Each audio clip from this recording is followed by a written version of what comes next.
Testing.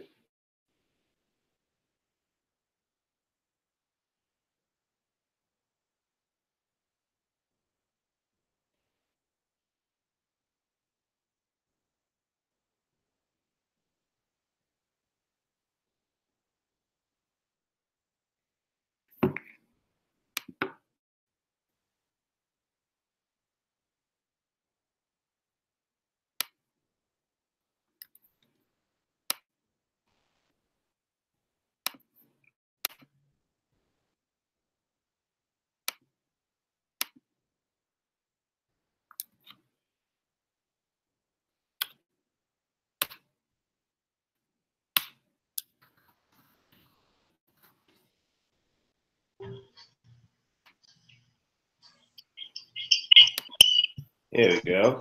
All right. All right, we're in business. Okay. So, welcome. I'm Slut Tracy, just a squirrel looking for a nut. Oh, wow, that is... I wasn't prepared for that. This team lead. Oh, okay, that is that your baseball team, by chance? I got this at a very classy charity event, and I was just like, they know me. Yeah, they clearly they do. They had you scouted. Yeah. GW Tracy, welcome. Sinestro Corps, really. Yeah, I mean, I have Sinestro Corps, I have Red Lanterns, and I have Lawfleys. So I'm representing my tribes. I always thought I'd be a Red Lantern because I have all of that rage. All that rage, all right. You know, representing your people as well. Yeah. I'm more of a Sapodilatan. I don't identify as red. Okay, sorry, my apologies. I wasn't too sure. Thank you for clarifying. So I'm looking forward to the call. Oh yeah, I see Tom Cruise is trying to faff around with the rope, which makes me a little nervous, but no interest in that. None. None whatsoever. I think when DC is gonna get it right will be our next discussion. You know, we really that's overdue, but again, for the future. Okay. So I'm Slut Tracy. All right, GWG Tracy. And we are Tracy, and we're here to discuss Voltron. So I don't know, I got super excited when I saw that first trailer for this new season. It just was so much and so emotional. I just had to rewatch the entire series to just see if everything that they're dropping has been really canon or tokenistic. What did you think about this season? So this, for me, is probably the first or the second season that feels like a full season. It's a thing that Voltron does where you get mini seasons that are just little story arcs, but everything, it feels very fluid and connected. Only last season had a good terminal point to let you know that we're moving into a new stage of the story. I loved it. Season 7 was strong, very strong. And while season 7 didn't have as many Robies battles, Voltron battles as the other earlier seasons had, when it did happen, it counted and it was strong. And we also got to see a lot more character development as well in this season. I think this is all about the Voltrons becoming, the Paladins becoming fully realized Paladins and comfortable with their lions. Like, only 2 of them have ever really been comfortable in their lions, and that was Pidge and Hunk. And so watching the other 3 really bond with their lions was beautiful to watch. Like, Keith has come a long way from season 1 to finally being their real leader, and it was lovely. You know, for a while, I thought that this was going to be one of the major deviations from even previous Voltron series. I'm talking about not just, you know, the original Voltron, but all the attempted remakes that they've done. I thought this was going to be the one huge deviation from it. But to see how they did that full character arc with Keith, and I know there are people out there who are not Keith fans. That's your problem. Keith is great. Yes. And his character development throughout the entire series, the ups and downs, have been very fulfilling, and you see it here most in season 7. Yeah, and it was nice to see because season 6 left me wondering what's going to be next for Shiro. We saw a very broken man at the end of season 6, both physically and emotionally and spiritually. And I was just wondering where were they going to find a place for him in the team that was meaningful. And they did it in a huge way. And they gave him such context as to why he was always so conflicted. Because, he left the man that he loved on Earth and put his own personal life aside for the good of the universe. It broke me because this entire time I've been waiting to see him in a relationship with Adam. And the producers were so smart to kill him. They were so smart to have that moment when he looked, and it's the first time I've ever seen Shiro give real emotion. Like, we've seen him love Keith. We've seen him love the Voltron team as a dad. We never really saw him as a man. And so I watched that episode yesterday and I felt like I was going to cry too. And he just looked at the thing and he was like, I'm sorry. And, we've all been there where you had to choose your career over someone you loved. And that's going to drive him for the next season. Huh? He's key. Shiro is very noble and he's going to do some crazy shit to make up for what he thinks is his responsibility for killing Adam. I think Shiro has had a lot of development, but again, as you said, it's only been a very paternalistic sort of relationship that they've been developing, and it's not a far deviation from what we've seen so far. How Shiro puts duty beyond everything else in his life, and while again we've had many blog pieces written about it, although we know that there's a whole bit of conflict in fandom about how Shiro and Adam developed, the way forward is something that's really going to matter. And I think that this is our last season. I don't think that the writing team is going to drop the ball now. There's something really major and defining about his character that we're going to get to see. And we're going to get to see him as, again, a man of duty, a leader, and someone who is ever self-sacrificing.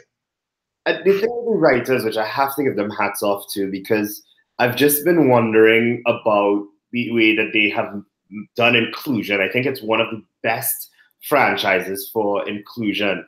The way that they made Pidge a non-binary character was beautiful and meaningful. The fact that they had an actress who was non-binary playing Pidge was telling. The fact that the royal bloodline of Altea are Black people, that is the sign of royalty, is that they're Black. All the other Alteans are white, and they have a Black actress playing that. And now I'm excited to see what they're going to do for Shiro. I was also just excited to see fucking Black people in an anime, doing Black people things, and like being really fucking cool. Like that next generation of pilots. I'm more excited about them. I would easily watch a spin-off that's just about them. There's so much, even in their designs, there's so much just full character in them, and you can tell that the writers and the animation team and the plot developers, they sat down, and the storyboarders, they sat and decided, who do we want these people to be? Even if it was for a moment, we want characters that stand out and really grip the audience and tell you. I love that autistic girl. Like, she's my favorite.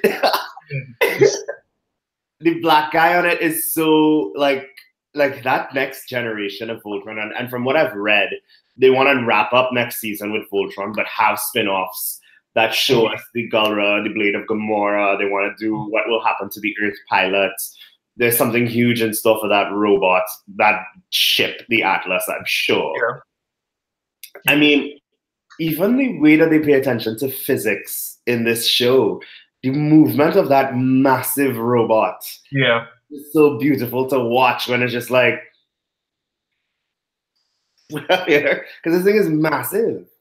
We saw, and again, the lack of role-based battles earlier on this season for, again, that one moment that we get in the finale, those moments we get in the finale where we get these huge, and I rarely use this word, but actually epic moments where you get this sense of scale of not just the battles that are happening, but the actual character models and the machine models, we get something huge and it feels meaningful. So it was great to see that. I mean, I was making my whole Vehicle Voltron predictions from early on this season, but this was different. And knowing that they're going to do spin-offs, I know that there's a lot more that they can do with regards to that. Let's talk about the absence of Hagar and why that fucking scares me. So, you go right ahead. She has clearly found the Altean homeworld and is using them as batteries for her robots. And she's a desperate woman. She's lost her son. She's lost her husband. She's lost her, I want to say humanity, because that's how we would relate it. But anything good in her is gone. We saw Hagar revert back to Altean at the end of season 6, which is very telling. So she has her memories back as Hagar, and she has her memories back as Honora. And it seems as though she's chosen to be evil. So where do you think they're going to go with that? I have no idea, but I think the only path forward is Witch Hagar as the big bad for the series. And she has been from season 1 integral to how everything unfolds. That bitch always has a plan, man. Always has a plan. And it's also interesting, they may play the parallel between what Lothar was doing with his colony of Alteans, because he was doing his half magic, half science along those lines to, understanding that there's power to be gleaned from Altean bodies.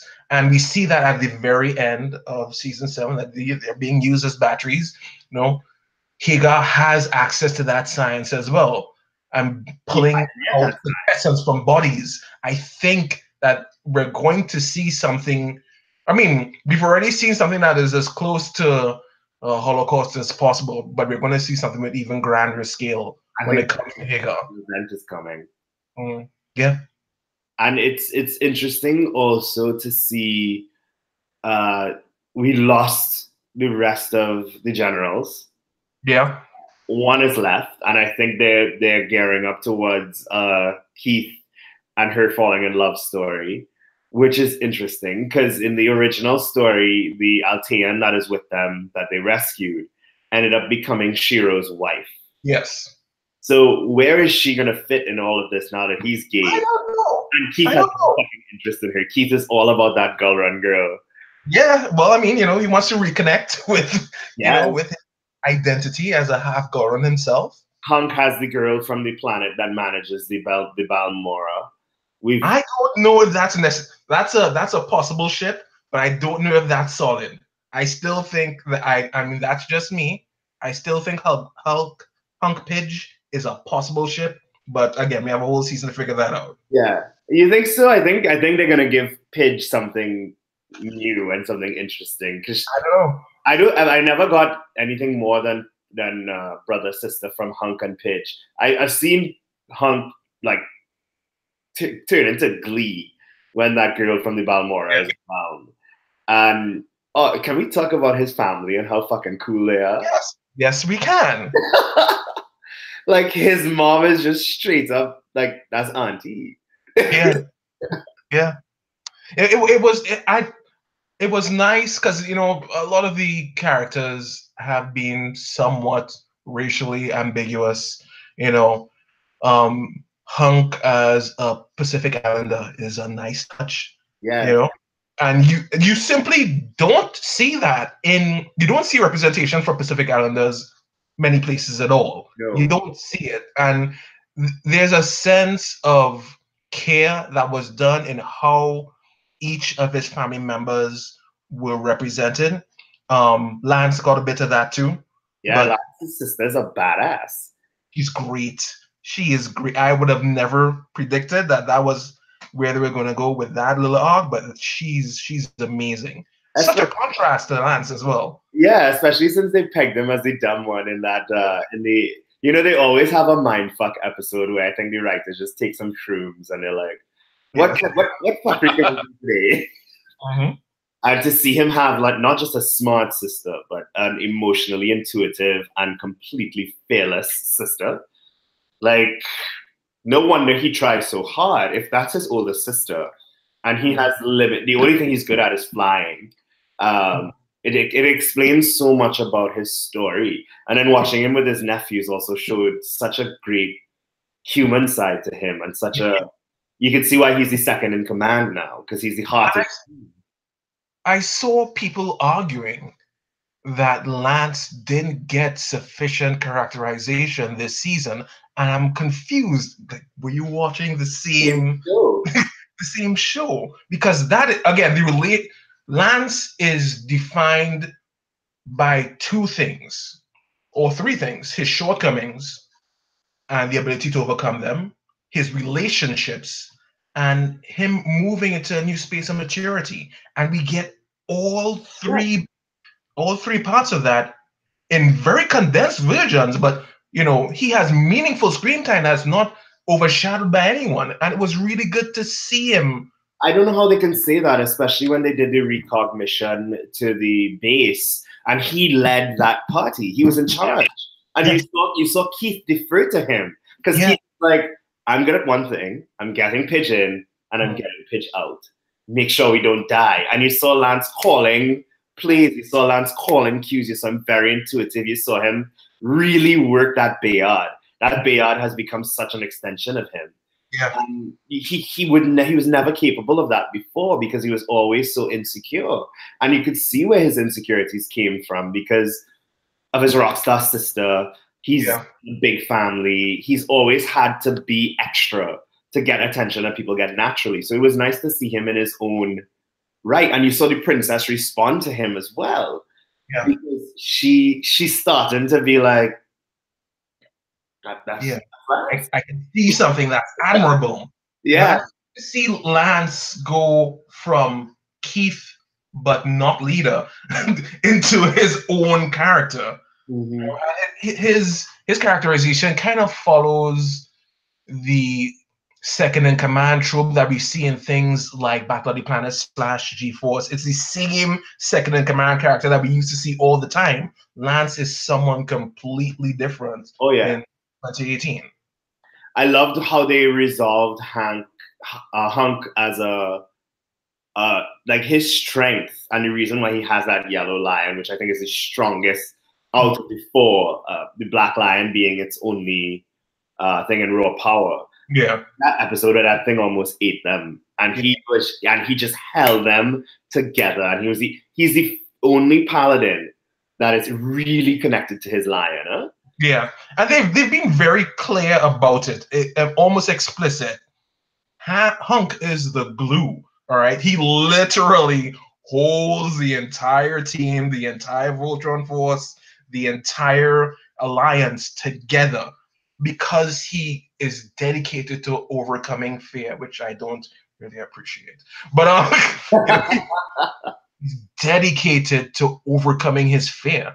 That's how do you write that? It also was interesting to see the Admiral, like her.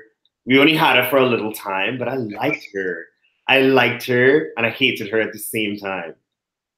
But you can understand that her betrayal didn't necessarily come from a place of mustache twirling evil. No, she's just stupid. I will give you that. But when you have to make hard calls and you've been in a very militarized situation where you've moved from war to extended peace to an outside threat, you move to a place of hypersensitivity about making decisions. And while I think she made all the wrong ones for the right reasons. I think it was a lot of her feeling undermined by Holt. And the problem I think that they had, which I think is again a credit to the writing, was that's a real power dichotomy where we're rooting for Holt, but everything he did was wrong in terms of command. Yeah. He should have sat that woman in a room up front and really explained to her why there's no negotiation with the Galra. And he never did that. All he did but how do you do that? Huh? But how exactly do you do that? I mean, we're looking at a race because the see thing is we're seeing a lot of these series from his eyes. All right, you know, as viewers. I mean, we get a sniff of Voltron for us as well, but we see a lot of these series from his eyes.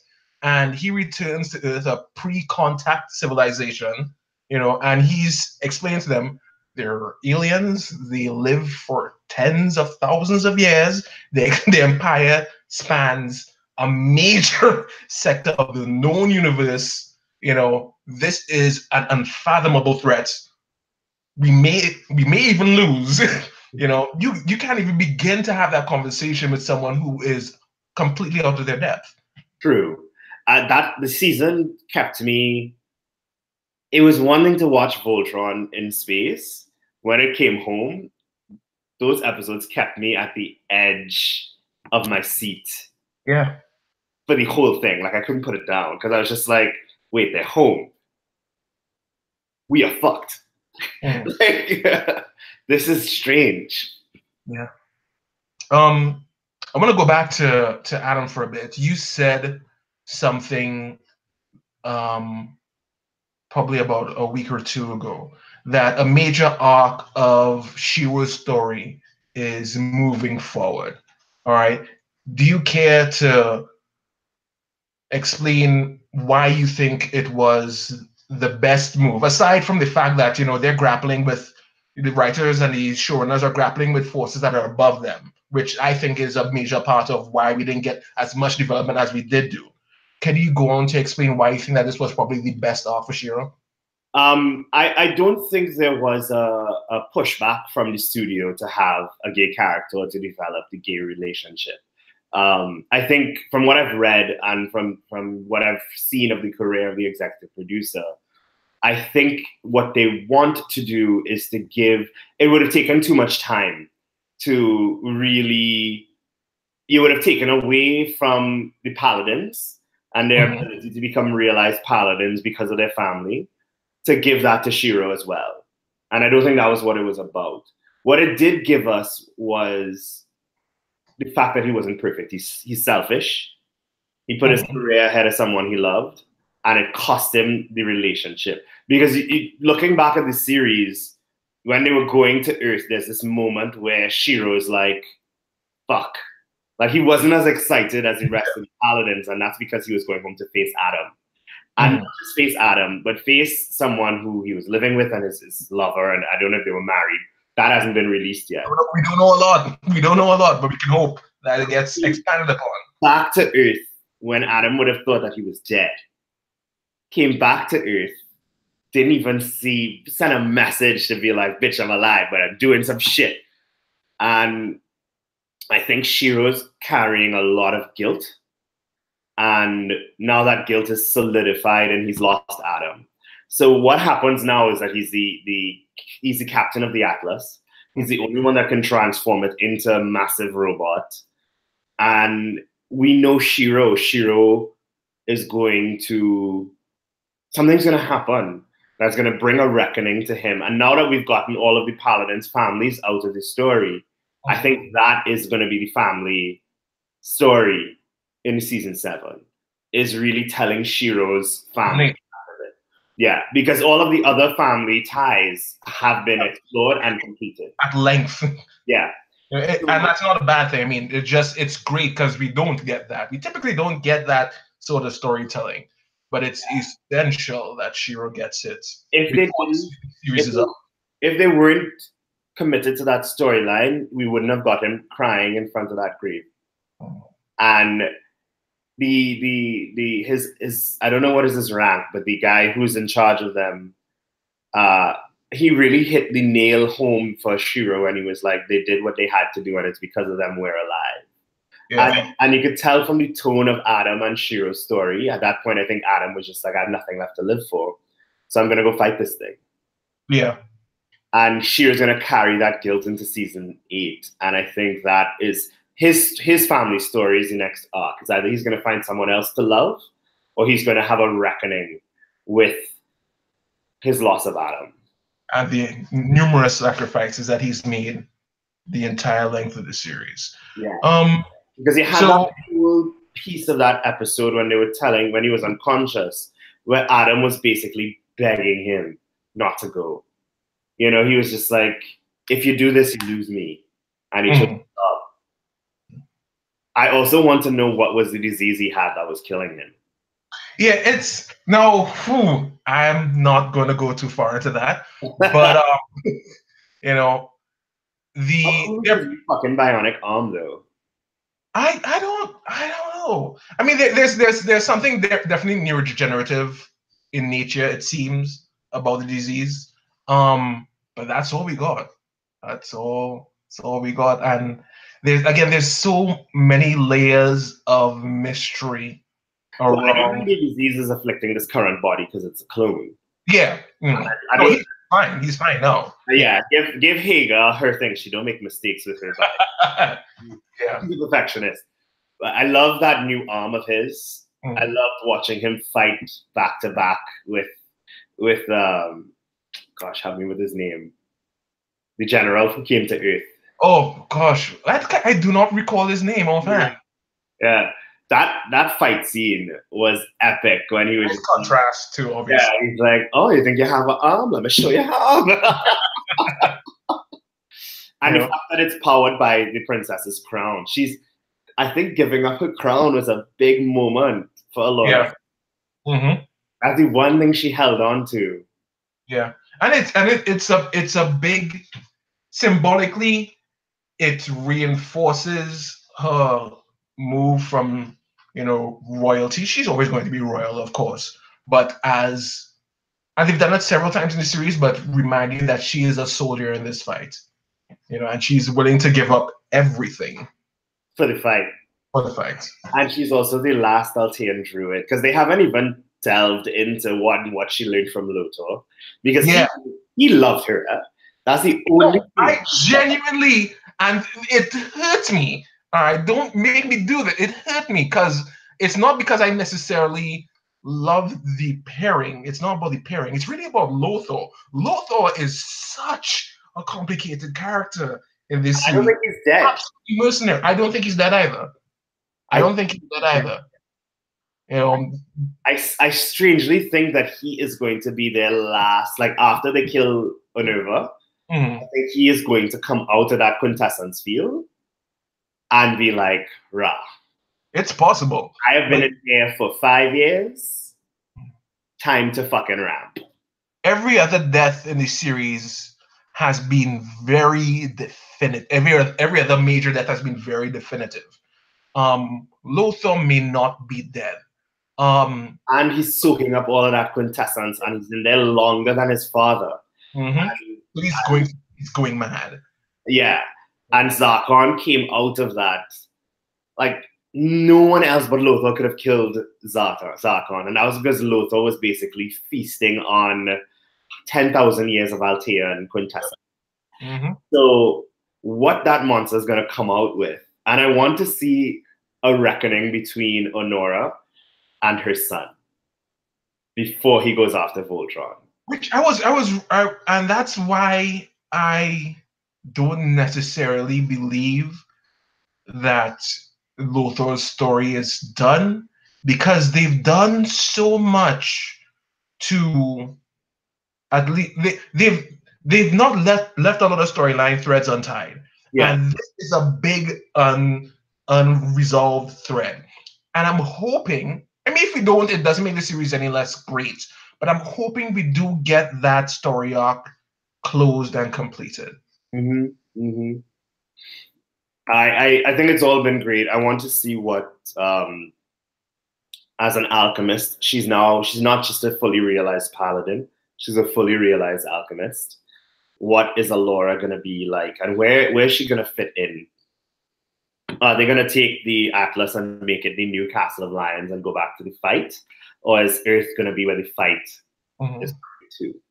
I would think it would be more of the former, because they've been pressing on the importance of rebuilding the Castle of Lions. Although they could easily go to the idea that the lions are being recharged by the essence of the universe and pulling quintessence from everywhere, or the planets themselves sacrificing their own. Yeah. That's the last thing that Shiro said, is that a fully realized paladin charges their lion. That's what makes the bond irrevocable. So that's possibly where they're going, because it seems, the storyline seems ripe for it. What is your major prediction for the final season? Major predictions. I think we are going to get to see Lance and Allura be a thing. I think the Atlas, Voltron, and the new vehicles, I would love to see them time jump a couple of years, build Earth's defenses now that they have. I think they're going to have a little break, so they can protect Earth as one of those massive shields, based on all the Galra tech that has been left there. Because what we saw is that the engineers of Earth, plus the space engineers that worked with Pidge, they could make some really quick work with that stuff to protect Earth, so that they don't have to worry about Earth. I want to see Honora and those. I think that Altean girl who ran away from her planet is going to have a reckoning moment where she's like, we need to go and fucking save the Alteans. Yeah, there's something major with her. She's not just hanging around for no reason. So my predictions, vehicle Voltron. I know we're going to see it.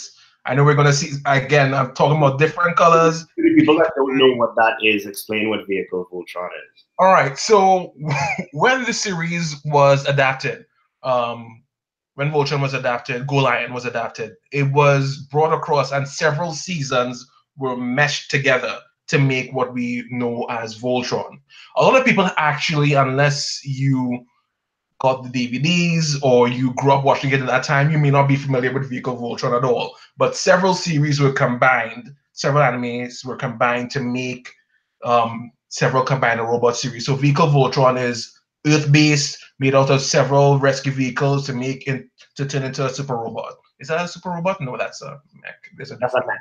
Yeah, that's a mech. Yes. So yes, that's where I think they will pay some, because there's a lot of homage to, you know, previous series. So I think we're gonna see some of that. I don't want to see Stealth Voltron, I'll tell you that much. But but I think we may see some of that. That's just my desire, because they seem to be going that direction. Of course, there are 4 pilots and they have Shiro, so they have another 5. Yeah, so that's very possible. In addition, as I mentioned previously, I don't think, even if he doesn't return alive, so to speak, even if they do it in referencing to flashbacks, I don't think Lothor's story is truly done. No. There is something very complicated about how, I mean, maybe it's not necessarily wise to mince the wrong that Lothor did with regards to how he completely sacrificed Altean lives. But I do, like, the best villains believe that they're in the right. And I do genuinely believe that Lothor saw something greater as a threat. Yes, on par with the Joker. Yeah. He is on par, and probably better because he's smarter. But he thinks that what he's doing is right. And that righteousness is what gives him his power. And the way that he's able to hold his generals to him, it really took a lot for them to betray him. And because they knew all along about the Altean homeworld. Something is there that we're not seeing.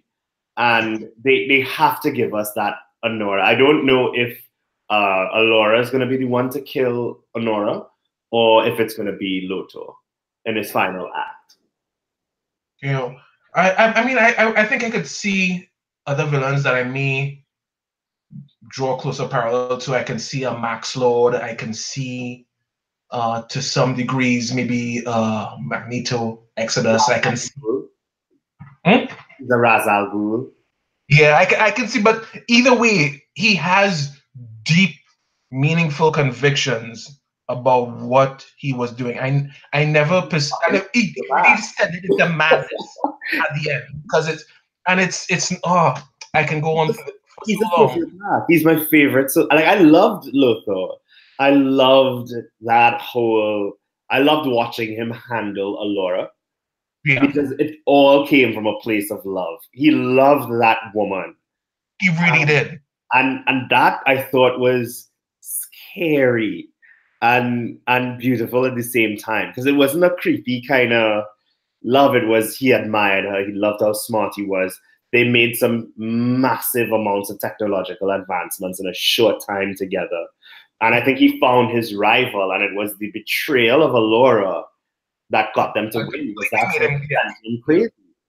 But I also wonder, and again, not necessarily drawing any parallels, but there's a story about rejection that he has always been facing from his father, from his mother, and not necessarily rejection, but her death, so to speak, and him always wanting to reconnect with what he believes to be the good in him.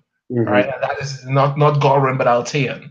And so an Altean alchemist, because that's the only way he's able to do the morphing. That's how he could morph. He had no control of it until the alchemy was activated.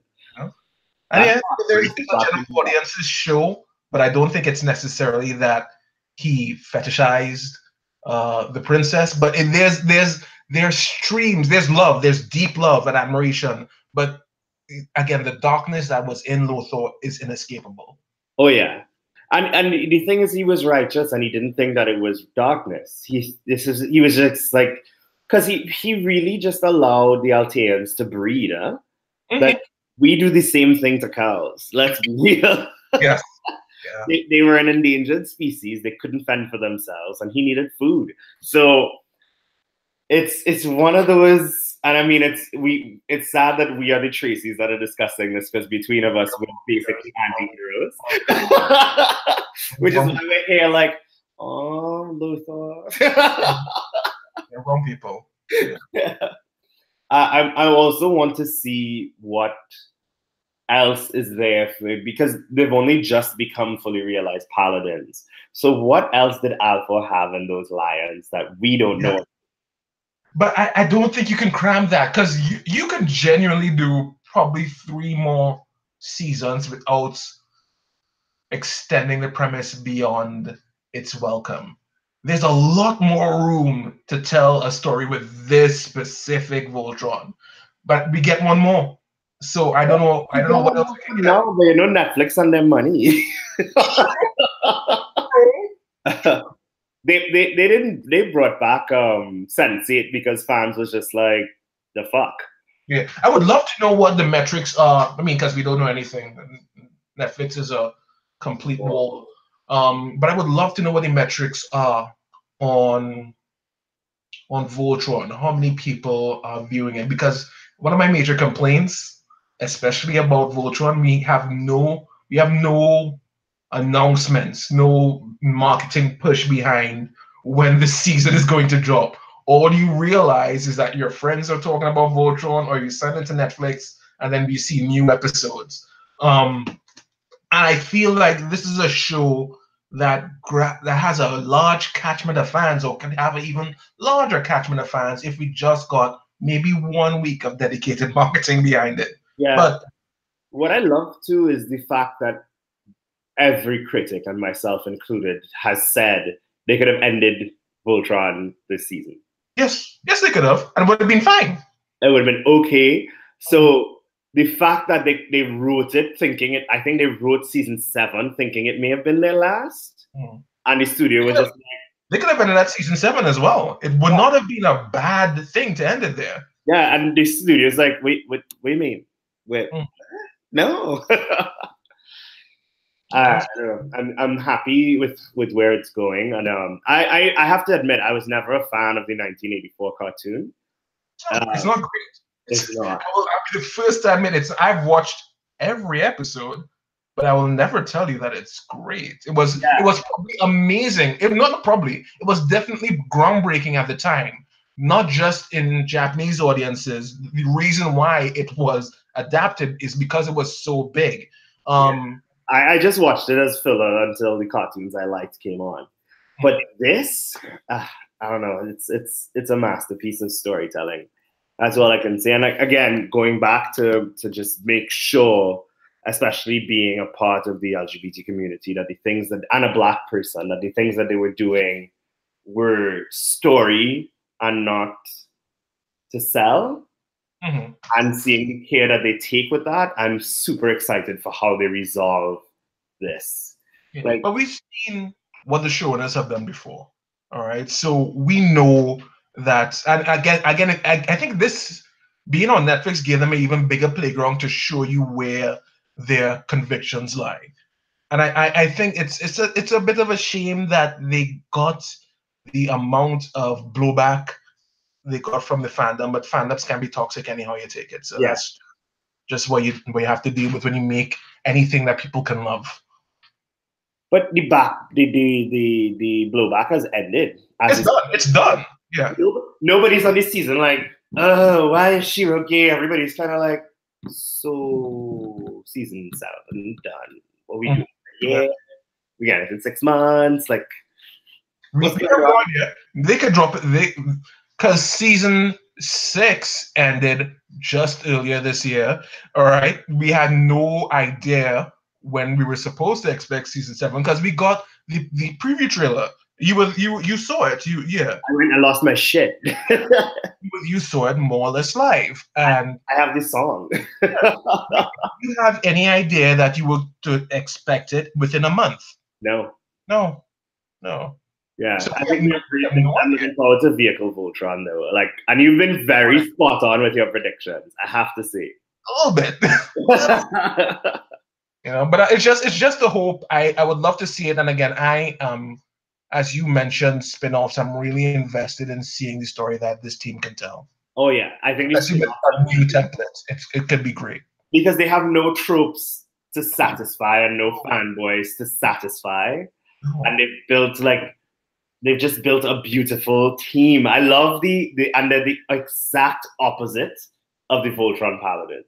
Yeah. That team, they're hardworking, they're loyal, they're smart. They are like when they showed up with fucking Lance and Hunk, and they're like, if you die, we're screwed. So fuck commands, we come in with you, bitch. Yeah. I was like, that shows a lot of independent thought. Like those guy and that girl who can add up probabilities in her head. I'm obsessed with her. Like the freckled girl who shows no emotion, and she's just like, yeah, they're either sending in more cruisers. Sending more cruisers. It would be nice to see, I said, they don't have to satisfy tropes. It would be nice to see a series that, I mean, it's not to say it's never happened, but that takes a team that has been built from the ground up that doesn't feel cobbled together. These are guys who are trained, who are dedicated, who are there to get shit done. And even if you can tell a story over 3 seasons about that, that can be really good. Yeah, and I want to see more of the Atlas. Like, yeah, I'm fascinated. Anyway, I think we went over what we said we would be. Yeah, we did. But I think we kept it tight in most parts, so that's good enough. I love it tight. That T-shirt. It's not you, it's the T-shirt. I wish the other Traces were here to talk about this in particular. I know they would have had a lot to add, and you could probably hear from them, maybe blog or, and wink, wink, nod, nod, or their own personal pages. Who knows? Yeah, we could probably ask them to add the commentary to what we said and add it to the write-up so that we could get the opinions, if not on paper. Yeah. If you haven't seen Voltron at all, it's worth watching. If you're a person of color, if you are a minority, everything is there for you. It's the first time I've ever seen a Black African, not even African American. It was an African with an afro. We have a Black princess with a white afro. Like, there's something for everyone, whether you're straight, gay, blue, or Belmora, or whatever. Check it out. The storytelling is beautiful. It's going to keep you to your seat. It's going to hurt you sometimes because some of those episodes really fucking hurt. And what else can you want? Yeah. All right. Watch it. By the way, I think we should do a Steven Universe chat. I have no intention of doing anything Steven Universe until it's done. Until it's done. They keep just like... Every time I watch it, I'm scared for Steven. Did you watch the last episode? Yes, yeah. The thing is, I'm not going to put it beyond Rebecca Sugar to put Steve, because she's done it before, but you've never thought that it's necessarily been a permanent thing. But I wouldn't put it beyond her to put Steven in a very dire situation, because she's dedicated to telling a big story, and that could be a part of the climax. Horse White Diamond is scary. It's such a contrast from all the other different passions you get from the diamonds. The unfeelingness is what makes her so menacing. It's a smiling unfeelingness. Just nothing else matters. Like, oh, you're done with the game? You Yeah. need to go to your room. Like, Yeah. is Steven gonna lose his gem? What is she gonna bring? Because if Steven will Pink come back, I'm worried for Steven. I'm serious. When Bismuth was like, nah, cool. Yeah. Why diamond? Crazy. Stay home. This is my home now. When a diamond's pearl is able to boss other diamonds Around, yeah. wow. It's a sense of power scale that is beyond anything that she's put forward in this series so far. I love it. Again, this is about Voltron, sure, fine, but just a moment. I love the work that the entire writing staff is doing on SU, and I think that there's going to be a great and satisfying ending coming up. We don't know when it is, but the story is wrapping up. Be sure of that. Yeah. I think the wigs are going to collectively be snatched. Oh yeah. I only just realized who was Lance, by the way. It's Finn. Yeah. Jeremy Sheeta. Yeah. It's basically what Finn would be if he had like space pains. Yeah. It's a very similar characterization.